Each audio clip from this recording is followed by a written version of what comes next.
우리 군산 지역에 처음 복음이 전해지고 교회가 시작된 것은 1896년 전킨 선교사 부부에 의해서였습니다. 이 전킨 선교사는 1865년 12월 10일 미국 버지니아주 프리천버기라고 하는 도시에서 판사의 아들로 태어납니다.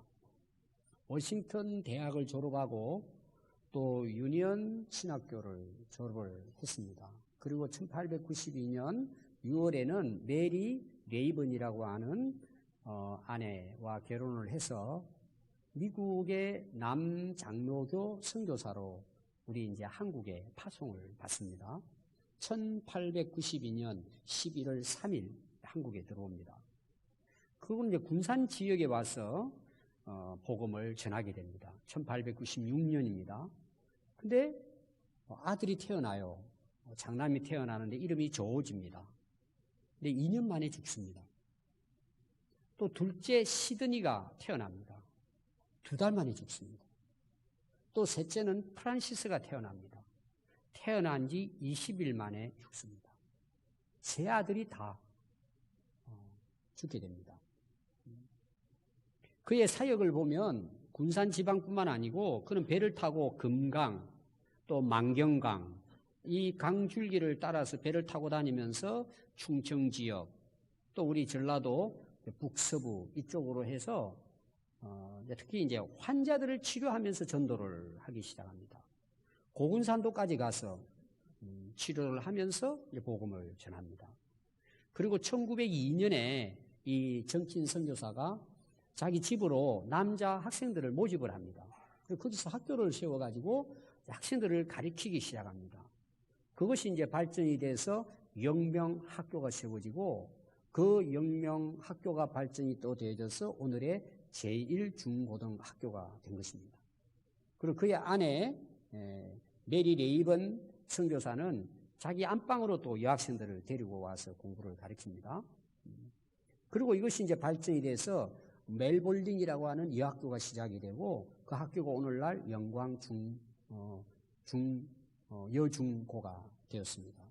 그리고 또 그가 한 것은 이제 예수병원을 설립하기도 하고 또 군산에 뭐 교육, 의료, 또 문화, 체육 이런 쪽에도 관심을 가지고 이 군산이라고 하는 이 지역의 근대화를 열어가는 그런 계기를 마련하는 아주 다방면으로 이 군산 지역을 위해서 수고한 선교사였습니다. 그런데 이 전킨 선교사가 이제 복음을 전하러 이렇게 다니면서 우물우물 마시다가 결국은 이질에 걸립니다. 설사를 하고 그래서 1904년에 전주로 이제 이동을 합니다. 그리고 몸을 앓다가 1908년 1월 2일 43세의 젊은 나이로 그리고 장티푸스에 걸려서 숨을 거둡니다. 이 군산에 와서 복음을 한 12년 정도 전하다가 많은 일을 하다가 이제 젊은 나이에 돌아가십니다. 근데 그 아들이 죽잖아요. 셋이나 죽고 자기도 이질에 걸리고 몸이 아프고 다 이제 풍토병이죠. 그런데도 불구하고 죽을 때까지 이 지역에 복음을 전했다는 것입니다. 생명을 다해서 자기의 선교의 사명을 감당하신 것입니다. 중간에 몸도 아프고 아이들도 다 잃고 참 일반적으로 생각하면 고향으로 돌아가겠죠. 근데 끝까지 남아서 목숨을 다해서 복음을 전함으로 군산이 복음화가 되고 또 우리 평안교회까지 오늘 여기 있게 된 것입니다. 오늘 우리가 읽은 말씀은 사도 바울이 그의 아들처럼 사랑하는 디모데에게 죽음을 앞에 놓고 순교를 예견하고 편지를 써서 하나님 말씀을 보냅니다. 그것이 디모데 전후서입니다. 그리고 오늘 읽은 디모데 후서는 디모데 전후서의 제일 마지막 장입니다. 그래서 내용을 읽어보면 이 사도 바울이 아들처럼 여기는 디모데에게 유언하다시피 말씀을 전합니다. 그 당시 이 디모데는 젊은 나이이지만 에베소 교회의 담임 목사였습니다. 에베소 교회는 그 당시 큰 도시고, 그리고 교회도 굉장히 사도 바울이 세워서 아주 그 성장하는 큰 교회였습니다. 오늘로 말하면. 역할이 굉장히 중요하죠. 근데 그 디모데에게 너 앞으로 목회를 해도 이러하게 목회를 해라. 이렇게 이제 하여튼 목회를 위한 도움이 될 수 있는 그런 하나님 말씀을 전한 것이 디모데 전후서입니다. 이 당시 이 사도 바울의 그 상황이 어떤 상황이었을까? 처음에 이제 로마 감옥에 갇히잖아요. 복음을 전하다가 팔레스타인 지역에서 배를 타고 가서 로마의 감옥에 갇힙니다. 그리고 이제 풀려나서 두 번째 감옥에 또 들어가요. 그럼 이제 나올 수 없는 지금 상황이 된 거예요. 이제 바울이 안 거죠. 야, 이제 내가 죽을 날이 얼마 안 남았구나. 이걸 이제 깨닫게 됩니다. 그래서 사랑하는 아들에게 정말 아버지가 아들에게 전하는 유언 같은 마음으로 이 글을 써서 이제 보낸 내용입니다. 그래서 디모데후서 1장 2절에 보면 사랑하는 아들아 이렇게 이제 디모데를 부릅니다. 또 디모데후서 2장 1절에 보면 내 아들. 디모데전서 1장 2절에는 믿음 안에 참 아들. 계속해서 내가 사랑하는 아들 디모데 이렇게 이제 부릅니다. 고린도전서 4장 17절에 보면 주 안에서 내 사랑하고 신실한 아들. 왜 이렇게 바울이 감옥에서 이제 자기의 죽음을 앞에 놓고 이 디모데에게 이렇게 내가 너를 사랑한다. 내 사랑하는 아들아. 그리고 편지를 보냈단 말이에요. 이건 왜 그랬을 것 같아요? 이제 인생의 마감을 해야 되는 상황에서 이 사도 바울은 땅 끝까지 복음을 전하는 것 때문에 결혼을 하지 않고 혼자 삽니다. 그리고 이제 막판이 된 거예요. 떠날 날이 됐습니다. 가족이 있습니까? 근데 이 디모데가 생각이 나는 거예요. 아들처럼 여기는 디모데. 보고 싶은 거예요.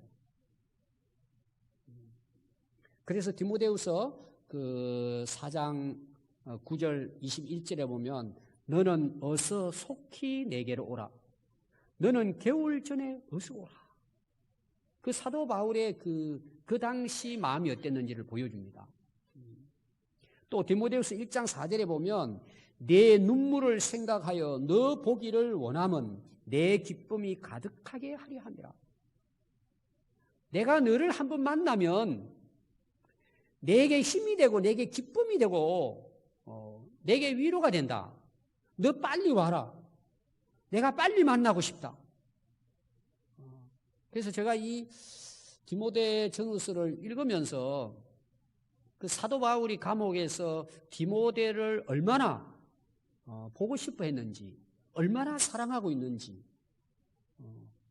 그 죽음 앞에서 그 사도 바울의 모습이 내 마음에 이렇게 오더라고요. 야, 참 마음이 너무 이렇게 짠한 거 있잖아요. 근데 결국은 뭐예요? 만나지 못해요. 그리고 그냥 순교의 삶으로 마감을 하게 됩니다. 그러면서 오늘 여러분들이 1절 말씀을 보시면 유언처럼 말씀하는 중에 첫 번째 이제 내용이 뭐냐 하면 하나님 앞과 살아있는 자와 죽은 자를 심판하실 그리스도 예수 앞에서 그가 나타나실 것과 그의 나라를 두고 엄히 명하노니. 마지막 유언처럼 명령을 하는 거예요. 디모데에게, 사랑하는 아들에게 하듯이. 자, 거기 보니까 사도 바울이 디모데에게 말씀을 전할 때 이 사도 바울의 심정이에요. 어떤 심정으로 디모데에게 이 편지를 보냈을까? 거기 보면 첫 번째가 하나님 앞에서 살아계신 우리를 심판하실 예수 그리스도 앞에서 그분이 이 땅에 다시 오셨을 때에 그분의 권세와 왕권을 가지고 세워질 앞으로 그 나라를 생각하면서 내가 너에게 엄중하게 명령한다. 이게 이제 사도 바울이 살아왔던 삶이에요. 이게 어떤 마음을 가지고 디모데에게 이 하나님 말씀을 엄히 명하였는지 그 사도 바울의 마음이 있습니다. 이 사도 바울은 항상 어떻게 살았다고요? 하나님 앞에서 살았다. 그는 어떤 일을 하든지 예수 그리스도 앞에, 그분이 뭐예요? 마지막 때 심판자로 오실 예수님 앞에서, 그리고 그분의 나라가 임했을 때 그 나라의 앞에서 내가 쓸 것을 그걸 기대하고 내가 그런 심정으로 내가 너에게 엄히 명령한다. 여러분, 우리가 신앙생활이 뭘까요? 믿음이 뭐예요? 우리가 하나님을 믿는다는 거잖아요. 여러분, 그 믿는다는 믿음의 실체가 뭘 것 같아요? 오늘 여기 우리가 하나님 앞에 산다는 것을 믿는 거예요. 오늘 우리가 다시 오실, 재림하실 예수님, 심판의 주로 오실 예수님 앞에서 산다는 거죠. 그럼 여러분 한번 보십시오. 우리가 그런 마음을 가지고 하루하루 살아간다고 생각해 보세요. 우리가 어떻게 살 것 같아요? 함부로 살 수가 없죠. 내 마음대로, 내 생각대로, 내 기분대로 살아갈 수가 없죠. 우리가 어떻게 하나님을 경외하는 겁니까? 오늘 여기에 내 앞에 하나님이 계시고 나는 하나님 앞에 살아가고 있다는 것을 믿음으로 고백하는 거예요. 그 삶이 신앙생활이에요. 여러분, 우리는 사람 앞에서는 조심하죠. 왜 그럴까요? 보이니까. 근데 하나님 보이지 않으시잖아요. 영이시잖아요. 그럼 우리가 하나님을 믿는다는 말은 뭐예요? 내가 눈으로 사람을 보는 것 이상으로 하나님이 오늘 우리와 함께 하심을 믿는 거예요. 이게 진짜 믿음이에요. 우리가 정말 그런 신앙을 가지고 살아보십시오. 아마 이 세상이 좋아질걸요? 여러분의 삶이 달라질걸요? 아마 여러분들의 삶이 새로워질 겁니다. 하루하루가 가치가 있고 의미가 있을 것입니다. 그래서 신앙생활, 믿음 잘한다는 말이 뭐예요? 하나님 앞에 사는 거예요. 예수님 앞에 사는 거예요. 또 뭐예요? 그분 앞에 나중에 설 것을 생각하고 오늘을 사는 거예요. 아멘. 저는 좋아하는 그 구절이 하나 있어요. 그분 앞에 설 때에. 여러분, 그때가 와요, 안 와요? 옵니다. 지금은 우리가 눈으로 볼 수 없지만 그때가 와요. 믿음은 뭐냐? 그때에 하나님 앞에 설 내 모습을 보고 오늘을 사는 거예요. 여러분, 그런 믿음의 생활이 될 수 있기를 바랍니다. 그럼 뭘 명했을까요? 2절 보니까 첫 번째 내용이 나와요. 너는 말씀을 전파해라. 자, 사도 바울이 지금 디모데에게 자기 진짜 사랑하는 자식처럼 생각하는 디모데가 지금 에베소 교회의 훌륭한 목회자예요. 근데 나이는 아직 어려요. 경험이 부족한 거죠. 이 사도 바울이 첫 번째 유언처럼 한 말이 너는 하나님의 말씀만 전해. 오늘 말하면 너 하나님 말씀 똑바로 전해. 너의 사명은 하나님 말씀 전하는 거야. 하나님 말씀을 똑바로 전해. 여기에는 우리가 전도하는 것도 해당이 되지만 오늘날 설교도 해당이 되고 성경 공부도 해당이 되는 거예요.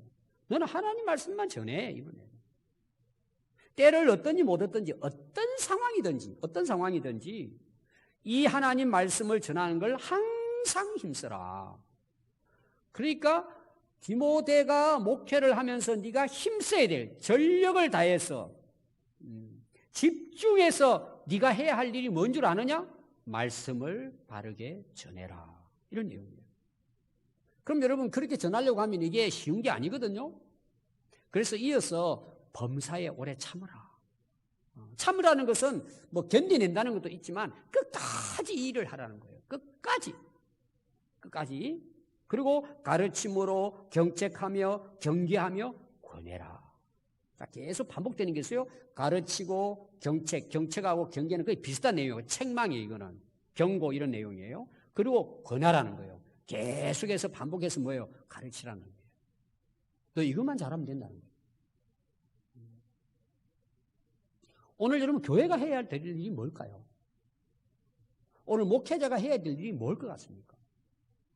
하나님 말씀 전하는 거예요. 그것도 어떻게 전해야 돼요? 빠르게 전해야 돼요. 언제까지? 변함없이 끝까지 계속해서. 그럼 성도들 입장에서 하나님 말씀 듣는 게 좋을까요? 재밌는 이야기가 좋을까요? 재밌는 이야기죠. 여러분 좀 이따 이제 그게 나옵니다. 무슨 이야기인지. 내가 듣고 싶은 거 듣고 싶죠. 그럼 여기서 하나님 말씀을 전파하라는 말은 성도들이 뭘 듣고 싶어 하는지를 떠나서 항상 인내하면서 권하라는 거예요. 뭘 권해요? 하나님 말씀을. 계속해서 반복해서 전하라는 거죠. 이거 왜 그럴 것 같아요? 왜 사도 바울이 그 사랑하는 아들 디모데에게 너는 말씀을 계속해서 변함없이 끝까지 전해라. 힘써 전해라고 왜 이야기했을 것 같아요? 이 하나님의 말씀이 진리이기 때문에 그래요. 하나님의 말씀대로 역사는 진행되기 때문이에요. 결론적으로는 하나님 말씀이 생명이고 하나님의 말씀만이 우리를 살릴 수 있기 때문이에요. 이게 진리이기 때문에 그래요. 자, 두 번째 여러분 내용이 이제 3절 내용입니다. 3절과 5절에 이어서 나오는 말씀입니다. 때가 이르리니 사람이 바른 교훈을 받지 아니하며 귀가 가려워서 자기의 사욕을 따를 스승을 많이 두기를 원한다. 자, 거기 보니까 때가 이르러 나오죠. 이 때는 어떤 때일 것 같아요? 3장 1절에 보면 나옵니다. 너는 이것을 알라. 말세에 고통하는 때가 이르리니 종말의 때를 이야기하는 거예요.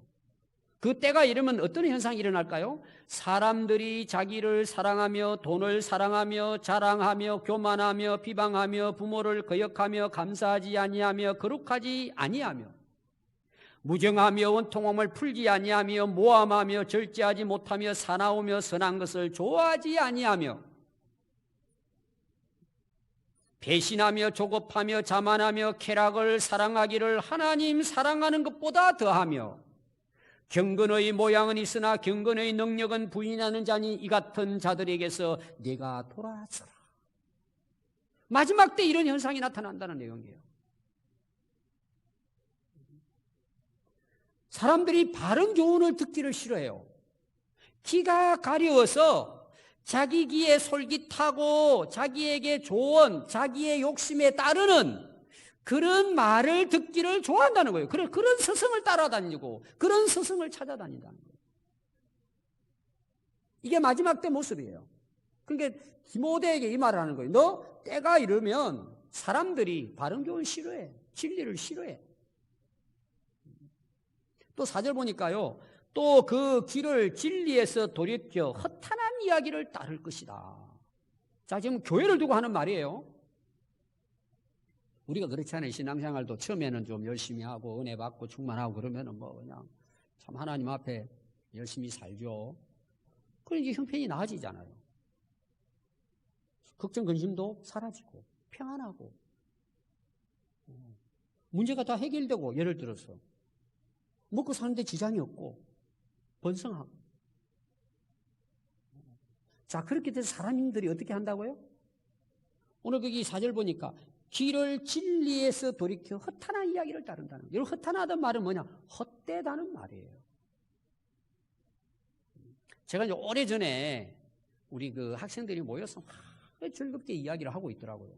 아주 뭐 그냥 계속 서가지고 이야기를 해요. 막 웃으면서 막 그 아주 즐거운 모습 있잖아요. 아이들 막 학생들이 막 뭐가 저렇게 재밌을까?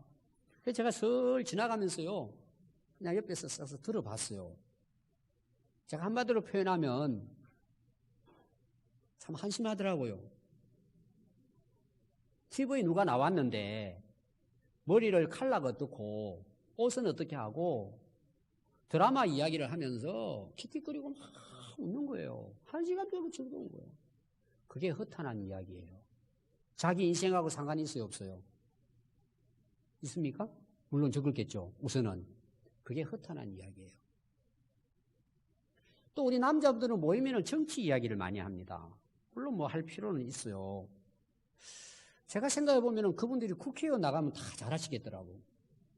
아주 능력 있더라고. 뭐 다 비판 다 하고요. 다 이렇게.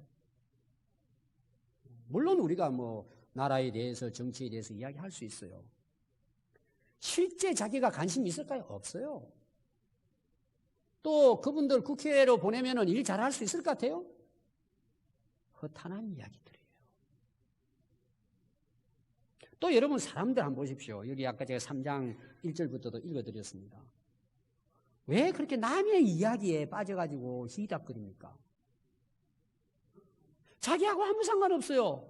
아까 제가 이야기했지만 정치하는 사람들, 뭐 연예인들, 뭐 이런 거 나오잖아요. 물론 우리 나라 어려우면 서로 기도하고 해야 되겠지만 아무 자기하고 상관없는 허탄한 이야기에 빠져서 있는 거예요. 다 허탄한 이야기예요. 오늘 많은 사람들이 시대가 흐르면 흐를수록 허탄한 생각, 또 다른 말로 말하면 너무 자기 마음이 허한 거예요. 이게 마음의 안정이 안 되고 마음의 진정한 평안과 만족이 없는 거예요. 아무리 채우려고 해도. 그런 허탄한 이야기로 우선 그냥 희닥거리고 웃고 그냥 그런 시간 보내는 거예요. 그게 또 허탄하니까 뭐예요? 또 만나가지고 또 그런 시간 보내는 거예요. 어떤 사람들은 그냥 전화하게 하면 딱 붙들면 1시간, 2시간. 물론 한 번씩 뭐 속 타면은 풀 수도 있고 친구들하고 그렇지만 그냥 그게 낙이야. 허탄한 이야기. 너는 그런 거 따르지 말랍니다. 저는 이걸 오늘날 우리 목회자하고 제가 이제 이렇게 바꾸면 그래요. 제가 지금 설교를 하잖아요. 하나님 말씀을 전하잖아요. 근데 이제 말씀을 전하면서 실적인 예를 들지 않아요, 제가 이렇게. 근데 설교를 듣고 나서 우리 성도들이 예배당 문을 나가가지고 생각을 하니까 아무 생각이 없는 거예요. 생각할 게 또 없어. 그냥 유머 몇 개 듣고 그냥 가버리는 거예요. 그러니까 사도 바울은 생각이 그런 것 같은데 너 쓸데없는 이야기 하지 말고 말씀 전해라는 거예요. 성도들이 그 말씀을 깨닫고 그렇게 살아갈 수 있도록 권하라는 거예요. 왜? 갈수록 시대가 그렇게 되기 때문에. 왜 그럴까요? 사단 마귀가 우리에게 하나님 말씀을 듣지 못하도록 그 말씀을 그런 방식으로 빼앗아 간단 말이에요. 여러분 그걸 조심해야 되는 거예요. 그걸 경계해야 되는 거예요. 허탄한 이야기예요. 그래서 너는 5절에 모든 일에 신중하여 고난을 받으며 전도자의 일을 하며 내 직무를 다하라. 자, 여기 중요한 것은 뭐냐? 네 직무를 다하라는 거예요. 신중하고 비록 고난을 받고 핍박이 있고 어려움이 있다 할지라도 너는 맡겨진 네 사명에 충실하는 거예요. 내가 하나님으로 받은 그 사명에 충성하라는 거예요. 다른 거 너무 신경 쓰지 말고. 그래서 아까 제가 그 5절 말씀 읽었잖아요. 이 같은 자들에게서 내가 돌아서라는 거예요. 그런 허탄한 생각들, 그런 세상을 따르지 말고 끝까지 네 직무를 다해라는 것입니다. 여러분 오늘 우리 그리스도인들에게 사명이 있잖아요. 하나님 주신 사명이 있잖아요. 자기 나름대로. 우리는 크게 충실하면 돼요. 크게 충실하면 돼요. 자, 예를 들어서 여러분들이 이제 그 찬양대원입니다. 여러분 찬양대원으로 하나님이 세웠잖아요. 그럼 찬양대원은 뭐 하면 돼요? 하나님 찬양하는 데 집중하면 돼요. 그럼 이런 경우 있어요. 또 성도들 입장에서는 뭐 여러 부류의 사람들이 있잖아요. 그럼 한마디씩 하는 분들이 있어요, 없어요? 뭐 꼭 그걸 뭐 지적하고 이런 것보다도 목소리가 왜 저럴까? 또 그런 사람들은요, 꼭 그 잘못된 것만 어떻게 듣는 것 같아요. 그것만 해가지고 또 이제 성가대원이 나오면은 그거 오늘 틀렸던데? 예를 들면, 자, 그러면 성가대 입장에서는 기분이 어떨 것 같아요? 오늘 그래도 일찍 나와가지고 기도하고 준비해서 찬양을 좀 했는데 어떤 경우 실수도 있고 좀 못하게 할 수도 있어요. 그럼 찬양대원들이 그런 소리를 들을 때 어떻게 해야 돼요? 예, 오늘 제가 틀렸네요. 신경 쓰지 말라는 거예요. 그냥 하나님 앞에 기도하고 부족한 게 있었다면 더 열심히 준비해가지고 찬양만 하면 되는 거예요. 누가 나에게 잘했네 못했네 신경 쓸 거 없어요. 아멘. 다 마찬가지예요. 우리가 하나님 일을 하면서 인생을 살아가면서 여러분들 괜히 옆에서 허탄한 말 하는 사람이 있어요. 여러분 한번 목회 한번 해보실래요? 끝도 없어요, 이런 일은. 근데 제가 오늘까지 살아남은 이유가 하나 있다면 그냥 제게 주신 것 최선을 다하는 것 뿐이에요. 저도 50대 50이에요. 좋은 면도 있지만 나쁜 면도 있단 말이에요. 사람이 다 그래요. 사명을 가진 사람들은 어떤 자세를 가져야 되느냐? 맡긴 사명에 부족하든 능력이 좀 모자라든 그냥 거기 다 하면 돼요. 아멘. 하늘나라 갈 때까지 가는 거예요. 오늘 내용이 이거예요. 사도 바울이 그렇게 살았단 말이에요. 그냥 끝까지 달려가는 거예요. 달려가는 거예요. 이런 말도 있고 저런 말이 있어. 세상 유혹하는 것도 많아요. 그러나 하나님이 내게 맡겨진 이게 직무이기 때문에 끝까지 달려가는 거예요. 이거 붙들고 가는 거예요. 여러분들이 인생을 살아가면서 자기 사명을 깨닫는 게 굉장히 중요해요. 자기 사명을 모르니까 어때요? 허탄한 생각, 허탄한 이야기, 허탄한 일에 빠지는 거예요. 왜? 채울 수가 없는 거예요. 여러분 인생의 만족은 두 가지예요. 내가 예수 믿고 구원받은 데 하늘나라 소망 가지면 돼요. 두 번째는 이 땅에 살아갈 때 하나님 내게 맡겨진 사명에 충성하면 되는 거예요.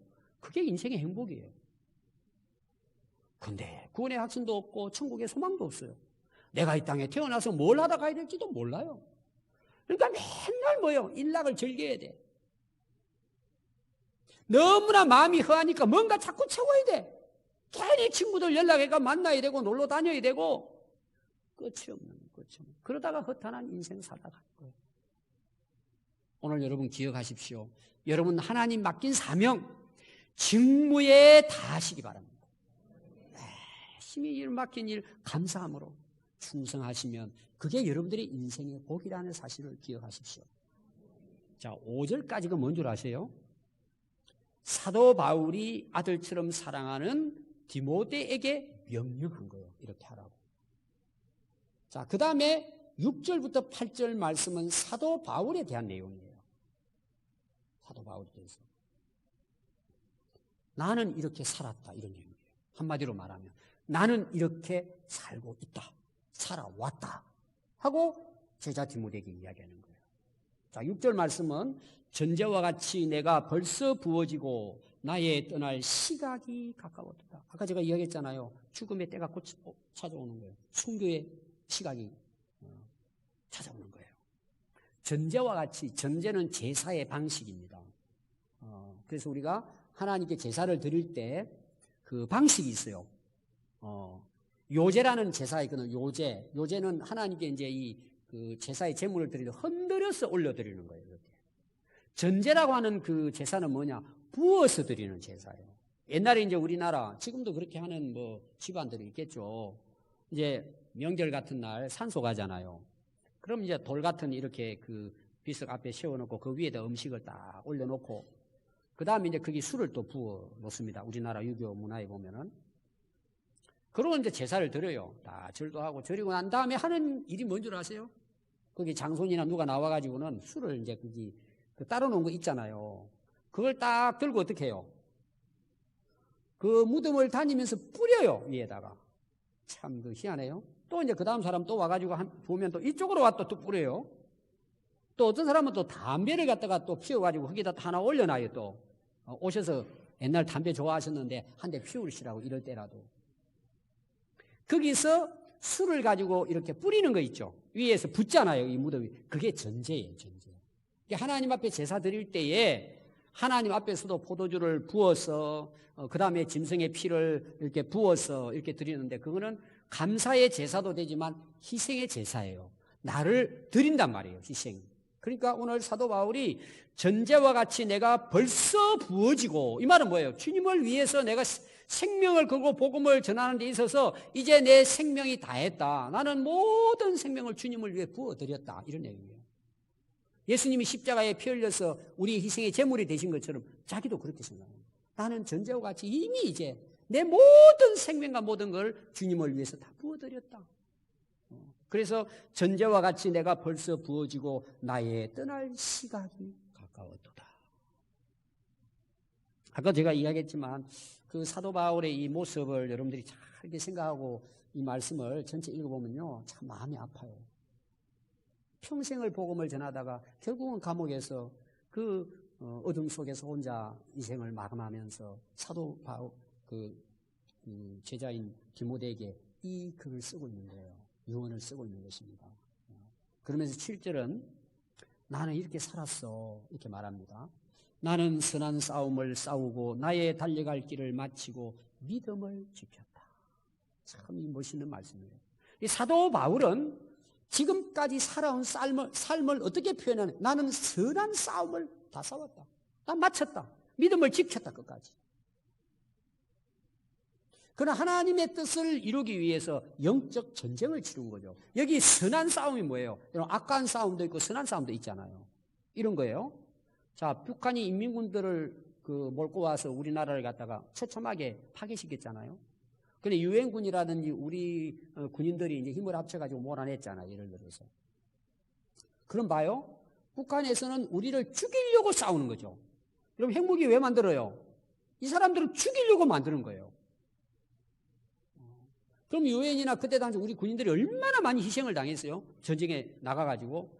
그럼 우리나라 국군이라든지 유엔의 젊은이들이 와가지고 수만 명이 희생을 하고 우리나라가 지금 평화롭게 됐단 말이에요. 그러면 와서 유엔에 그 파견된 군인들이나 우리 젊은 그때 당시 군인들이 왜 싸웠어요? 북한 이런 걸 다 잡아 죽이야 이런 뜻이 있을까요? 평화를 위해 싸웠을까요? 그래서 평화유지군이에요. 똑같이 싸우지만 목적이 다른 거예요. 죽이려고 하는 싸움은 악한 싸움이에요. 살리려고 하는 싸움은 뭐예요? 선한 싸움이에요. 그럼 우리의 싸움이 선한 싸움이 왜 선한 싸움이에요? 우리는 영혼을 살려내는 영적 싸움을 하기 때문이에요. 우리가 복음을 전하고 하는 것은 그 영혼을 살려내기 위한 거잖아요. 근데 핍박도 있고 어려움도 있고 박해도 있잖아요. 그걸 싸워 이겨낸단 말이에요. 그게 뭐예요? 선한 싸움이에요. 여러분들이 싸워도 선한 싸움을 해야 돼요. 그 영혼을 살리고 그 이웃을 살리고 물론 뭐 육체적인 것도 마찬가지예요. 살려내는 싸움이 뭐예요? 선한 싸움이에요. 그래서 사도 바울은 이 선한 싸움을 다 마치고 달려올 길 다 마쳤다는 거예요. 그래서 디모데전서 6장 12절에 보면 믿음의 선한 싸움을 싸우라 영생을 취하라. 이를 위하여 내가 부르심을 받았다. 영생을 위한 전쟁이에요. 또 디모데전서 6장 8절에 보면 선을 행하고 선한 사업을 많이 하고. 여기 선한 사업을 많이 하는 건 뭐예요? 복음을 전하기 위해서. 우리 선교사들이 한국에 와서 학교를 세우고 병원을 세우고 고아원을 세우고 다 뭐예요? 이 영적 전쟁에 있어서 선한 싸움을 했단 말이에요. 여러분 인생을 어떻게 살 것이냐 말이에요. 여러분 선한 싸움을 싸우시기 바라요. 살리는 싸움을 하셔야 된단 말이에요. 아멘. 그래서 여러분 신앙은요 생활입니다.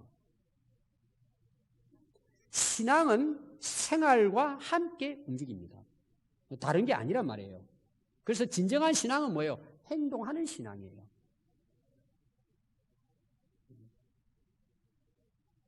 주님이 우리에게 맡긴 그 사명을 위해서 우리는 달려가는 거예요.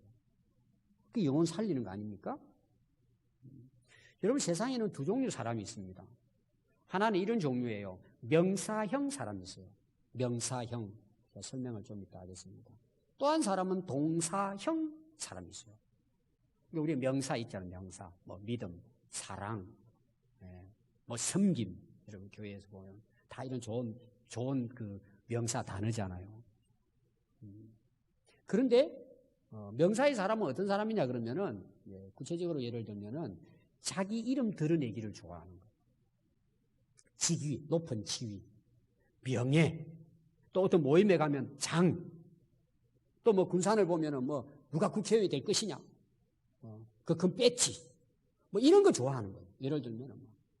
그래서 막 그런 거 좋아하는 사람들은요 명함을 주면은요 빽빽해요.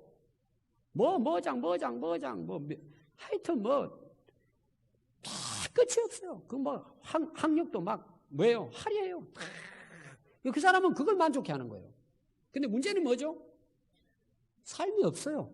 그냥 그걸로 만족합니다. 그걸로. 근데 동사형은 뭐예요? 별로 이렇게 내놓을 만한 명함이 없어요. 어떤 학력도 그렇게 화려하지도 않아요. 물론 또 있다 할지라도 그걸 내세우지 않아요. 동사형은 뭐냐? 내가 실제로 그렇게 사는 거예요. 아멘. 자, 제가 목사 안수를 받았어요. 제가 목사예요. 여기다가 제가 이름은 안 썼지만 목사예요, 제가. 여러분, 목사 이름이 중요합니까? 나는 장로야. 장로. 나는 권사야. 난 집사야. 나 직분 받았어요. 직분자야, 내가. 여러분, 그게 나쁘다는 뜻은 아니에요. 그 주어지는 직분이 중요해요. 근데 문제는 뭐예요? 목사답게 살아야죠. 장로답게 살아야죠. 왜 아멘 안 하십니까? 권사답게 살아야죠. 집사답게 살아야죠. 그리스도인답게 살아야죠. 사도 바울은 지금 이런 모습을 우리에게 말씀하고 있는 거예요. 우리가 정말 그리스도인이라면 그리스도인답게 살아야죠. 나는 그걸 달려왔다는 거예요. 실제로 달려왔다는 거예요, 여기까지.